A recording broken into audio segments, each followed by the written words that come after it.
Hi, this is Bob Barney with Tamco Paint, and I wanted to go over some training videos that we actually share with our employees to give them a basic understanding about what they're making, what they're selling when they answer the phone. And what we're going to do is be sharing these same videos with our customer base so there's a better understanding about the technology behind the paint that we sell and other people sell as well. And there's a lot of knowledge out there by people who are users of paint, but they don't necessarily understand the makeup, the chemical makeup, and what one paint differs from another paint and what benefits each kind of paint has. So when you make a gallon of paint, you have a binder or a resin that's the backbone resin of that product. Sometimes many of our products are a blend of different resins or different binders, depending on the product. But there are basically, I guess, maybe about 5 kinds of resins that's very important to understand. The very first thing is the old type resins that we had in the past was lacquers and enamels. And lacquers come in 3 shapes. There are nitrocellulose lacquers. That's the old lacquer of the 1920s, 30s, and 40s and 50s. That's the deepest, darkest, just the depth of the best lacquer in the world. A lot of lacquer furniture is still painted with nitro lacquer. It has a depth that you just can't match with like acrylic lacquer. In the 1960s, acrylic lacquer became the major lacquer that everyone used at the OEM level, as well as in the body shop. When I first got into this business almost 45 years ago, that the number one thing that everybody was spot repairing with was a lacquer, and it was an acrylic lacquer and not a nitrocellulose lacquer, which has the deep shine and looks beautiful, but it didn't match car colors, number one, because it was too glossy, and number two, it didn't last in the sun very long. The acrylic lacquer had a better durability in the sunlight, and it was still very poor quality at the time. And there's a third type of lacquer called Cellulose acetate butyrate lacquer, CAB lacquer. A lot of wood furniture is painted with CAB lacquer. And there's a little known fact that I don't think probably most people out in the paint world understand, but your base coat clear coat, I don't care which base coat clear coat you use, uses CAB lacquer binder to transform your base product into a sprayable lacquer, I should say a lacquer hybrid product. So you mix the CAB with an enamel and you have a base coat. You mix the CAB with an acrylic, you have an acrylic urethane, you have a different kind of base coat. You mix it with what they call a linear polyester, you would have a different kind of base coat. And so that's the lacquers. Now, the other product of the old school that is still widely used today in the automotive industry, they just don't tell you. They hide. A lot of the things you'll find is a lot of things are hidden by the paint companies that they don't want you, the user, really to know. But the other old type school product out there was enamels. In the 40s and 50s, it was synthetic enamel. It was just plain enamel resin. Then in the 60s and 70s, with the advance of acrylic lacquers, they started taking that same acrylic, putting it into the enamel, and that's how you got acrylic enamel. And it had decent depth, decent shine, decent ease of use, and it lasted 4 or 5 years in the Florida sun before it totally failed. And that was the technology even when I was first in this business. Then with the advance of the Germans coming over here with their base coat technology and their clear coat technology, we started seeing a hybrid of different products. And so the next major form after, and another thing I should tell you right now, whenever you basically hear the word, it's a polyurethane, like it's something really great, all the word poly means is more than one. Polytheistic means you have more than one God. Polygamy means you have more than one wife or husband. Well, polyurethane means it's a 2-component or more urethane. It doesn't mean it's a superior urethane. It just means it's a 2-component urethane. And whenever the automotive industry uses the word polyurethane, it's a code word that it's a urethane made from enamel, which they call polyester resin. It's not a true polyester.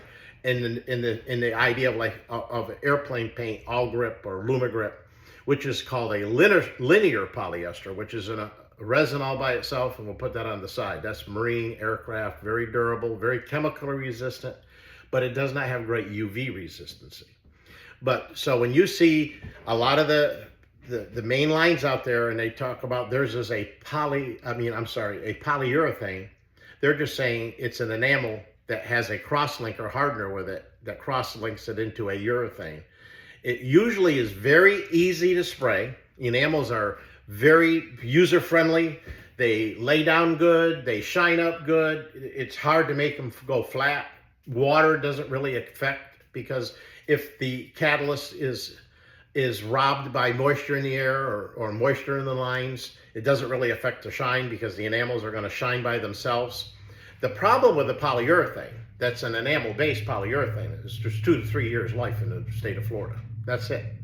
So you paint a lot of these colors in like Arizona, California, Texas, or Florida, South Florida especially, you're not going to get 3 or 4 years out of a red. There's another breed of a resin out there which dominates the automotive world at the OEM level, and that is what's called an acrylic urethane. Now, an acrylic urethane is not an acrylic enamel or an acrylic lacquer that's modified into a urethane.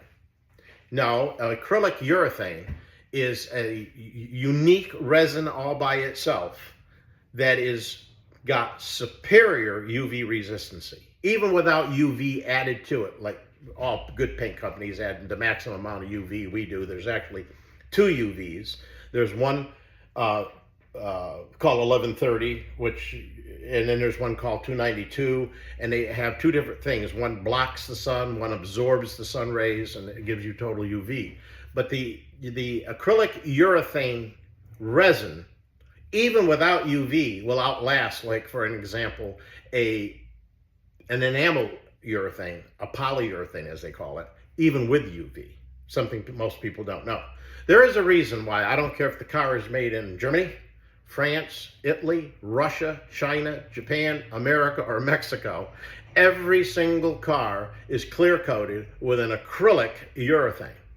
And that's important to realize, because it has very good chemical resistancy, not as good as like an all grip. It has better chemical resistancy, but it also has superior sun resistance, UV resistance, that not even an all grip, a linear polyester, can live up to. So it's very important to understand what your products are being made out of. And it's very hard a lot of times in the automotive world. It's not like the industrial paint world or the OEM paint world or marine or aircraft paint world, where the painter really is very versed on the resins being used, and they know them, and they know all of the tricks of the trade.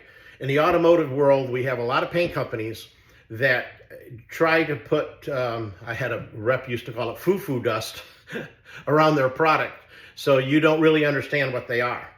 But a lot of major products out there, and I'm not going to mention brands because I don't want to be sued, just in case I make a mistake, but most of your major brands out there, and I will say with the exception I know of, and can't get sued, of PPG, for example, most of your base coats out there are enamel base coats. They're very inferior base coats compared to an acrylic urethane base coat.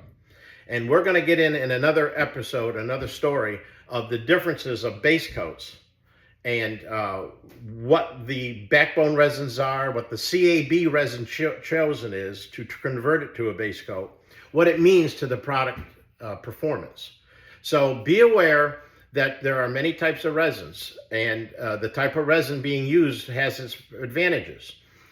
For example, most 2K primers, most urethane primers that you buy from the biggest paint companies out there are enamel-based primers. Tamco, for example, we use the same resin that we use in our 4100 in our primer. It's clear as a bell going in. It's not brown like motor oil, like when you go to some of these big companies and you watch them make a batch of primer and they're pouring in the resin, and it looks like motor oil, and it's probably $1.50 pound resin versus a $4 or $5 a pound resin for a very good, very clear very clear acrylic urethane resin, which is made for the automotive industry. And that's why it has to be so water white clear. And so when you think about the base coat technology out there, there's a lot of differences, and I'll get into the base coat technology, different things. But so going to summarize this training session, is you have resins based out of lacquer, enamel. I'm not going to go into the linear, acrylic urethane, and an epoxy and phenolic. Now, an epoxy resin, many industrial paint companies use epoxy as a top coat. The problem with an epoxy top coat is very durable. It's probably the most chemically resistant thing out there, and it's very durable. The problem is it has no sun resistance whatsoever. The minute you put it into the sun, an epoxy top coat, it starts chalking immediately. That is why a lot of companies in the industrial world want it. Most rail cars are painted with an epoxy resin because that sloughing off of the paint, the chalking, and then it sloughs off, actually acts as a protector, and it lasts for a long time. Some of these things last 15, 20 years, even though they're dull the whole time that they're out there. And so most of the time in automotive uses, epoxy is used as a primer sealer or a high build primer. The problem you have again with automotive epoxies, basically a rule of thumb, if they're not 1-to-1, they're not a true epoxy. And if they're 4-to-1, they're probably not even an epoxy. And if they're a no catalyzed epoxy, they're not an epoxy. There's no such thing. And you see these 1K epoxies out there. They're another resin that we make our Forever Seal out of, for example, called a phenolic. A phenolic is got all of the properties, or most 95% of the properties of a good epoxy, but it's a 1K product. And in the industrial world, the same paint companies that you are buying all your urethane sealers, which are pure junk, a urethane sealer, unless you let it dry and you sand it, is like pouring down wet concrete and then putting a building on top of wet concrete. It's going to go right to the bottom. That's just the nature. The only reason paint companies in the automotive world went to catalyzed urethane sealers is because they wanted you to have they wanted you to have waste, dried waste that you could throw away. When you have a phenolic sealer, for example, like our Forever Seal, you can keep it in the cup, stir it up, spray it again, stir it up, spray it again, and you have no waste. Paint companies love waste because that's how they sell more product, because the gallonage of paint that a paint company sells today is a lot less than they did like 30 years ago, because paints last so much longer and the spray gun technology is more efficient. So waste is a big thing that paint companies build into their product, but they are not superior. The best, in my opinion, the best sealer or primer you can put on any vehicle is an epoxy, but a true epoxy. Again, most automotive epoxies out there are a blend of either vinyl and epoxy, or lacquer and epoxy, or phenolic and epoxy. And they have different traits, but none of them are that great. And the best, if you're going to go with an epoxy, you want something that you know is a 100% epoxy resin product, and it will be bulletproof when it's cured. Now, some epoxies, like our DTA, is a sealer. It's not meant to be a high build primer, but it's a primer sealer. It will stick to stainless steel, poorly prepared metals, poorly prepared plastics. That's what it's made for. That product is very slow curing, and that's why it has such adhesion. We call it DTA for direct to anything, because basically it will stick to glass, ceramic, plastics, rubbers, metals, aluminum, galvanized, and stainless steel, even with little prep. We came up with this because the Amish, we have a large Amish customer in Lancaster, Pennsylvania area that makes snow guards, which are little stainless steel, looks like this, that you put on the roof that keeps the snow from falling down over the door, and they're called snow guards, and they want to paint them, and they did not want to sand them. They make tens of thousands of these little 2 by 6 inch snow guards each year, and they just let them sit in a vat of xylene, a 55-gallon drum of xylene, and they just fill it up with these snow guards, and they pull them out, wipe them off, and they want to spray them with a primer. And they want a primer they can spray up to 2 weeks later without sanding, because they never want to sand these little things when they top coat them with a urethane product. So that's what the DTA was first brought into. If you're a production shop, you do not want to use DTA as a sealer. You would want to use Forever Seal. If you're not, and if you're a restoration shop or you're doing your own project and it's very precious to you and you want it to be the best foundation possible, you want to stick with the true epoxy. And you want to stay away from, absolutely stay away from a polyester primer. Polyester primers are just pure crap. And they are probably, especially upon fiberglass surfaces, boats, or cars like Corvettes, they're probably the #1 problem after the fact when you have used a polyester primer that I've ever seen in my 45 years. I'll give you a very brief story that happened to me back in 1984. I was in Stuart, Florida, and I was a store manager, and I did not have the paint knowledge. I hadn't worked for the manufacturer at the site. I was working for American Lacquers and Solvents at the time, an Esposito family store, but I wasn't working with the chemists or into production or stuff like that. And so I was learning. And we had a person that came in with a Corvette to one of our shops, and his girlfriend had taken a knife and she wrote FU all over the car, scraped it in. And I said, just use our 2K primer, our urethane primer, block it, and then put the Amerflint over top of it. And black, it was a black, and it looked phenomenal. And on it went. 4 months later, the car comes back and he calls me and he says, you got to look at this car.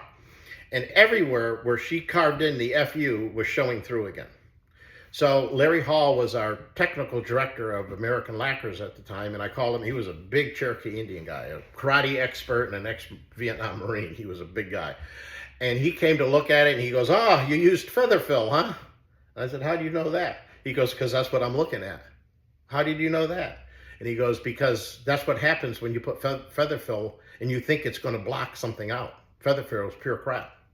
You should have used an epoxy primer, let it sit up for 3 or 4 days, sand it, and then put the Amerflint on. It'll never come back through. What happens is the polyester lets the solvent go through, and what happens is the solvent goes into that fiberglass, because where she cut through the gel coat, it's fiberglass. And think of fiberglass as a sponge, and it sucked up all that solvent once it went through the polyester primer, and then it comes back out through and bringing the scratches with it. We used the epoxy. Believe it or not, the number was 661, but that was a high build epoxy, not our sealer epoxy number. And the product never came back again. It was beautiful. I seen that Corvette probably for the next 3 or 4 years, and it looked like the day it was painted. Amerflint at the time, which we still have, we were able to maintain the name and repatent and trademark the name, and we improved that product. But that product was a 25-year Florida product in the 1980s. Everything you saw at Disney World, for example, was painted with Amerflint. Everything. Be it under the water, above the water, every single ride, every single railing, the monorail, the train, the boat that brought you over, everything was Amerflint. It was an amazing product, and it still is to this day. Since then, BASF Resins bought out the product, and they really improved it. They made it SkyDraw resistant for aircraft, so the SkyDraw hydraulic system does not make it bubble up like a paint stripper would. And we added polyaspartic technology to it, which no paint company has been able to figure out how we did that. And you're talking about a product that lasts 50 years, but the problem is it cures in a minute. And how do you get a 2-hour pot life out of something that cures hard as a rock in a minute? We figured out how to do it, and I don't think anybody's going to figure out how to do it. But anyway, it is an amazing product. It goes, and this is an acrylic urethane mixed with a with a polyaspartic, which is another form of resin. It's a brand new resin. It's about 20 years old. I didn't mention it as the very first resins because it's never never used in automotive, except in an inferior form of it as a bed liner. But no paint company has figured out how to use a polyaspartic, and we have. So ours is a hybrid of an acrylic urethane, a very durable, high cross-linked urethane, and a polyaspartic. Now, going into this idea of cross-linking, each resin's family has something that can cross-link it. You know, epoxies are cross-linked with an amine. That's the epoxy catalyst. But like certain enamels, not all enamels, but certain enamels are cross-linked with an isocyanate hardener. So you can take our isocyanate hardener and put it in with an enamel or acrylic enamel and catalyze it, and you will get a hybrid type urethane, a polyurethane as they would call it. Now, the acrylic urethanes usually have a very high cross-linking, and cross-linking is the idea. Think of a sheet. When you weave and you put these little knots in, to make the sheet, the tighter the knot, the more thread count you have, like 500 count sheet and 2000 count sheet. Well, the same thing with acrylic urethane. You have this really tight knit mating of the urethane catalyst, the isocyanate catalyst, and the urethane resin.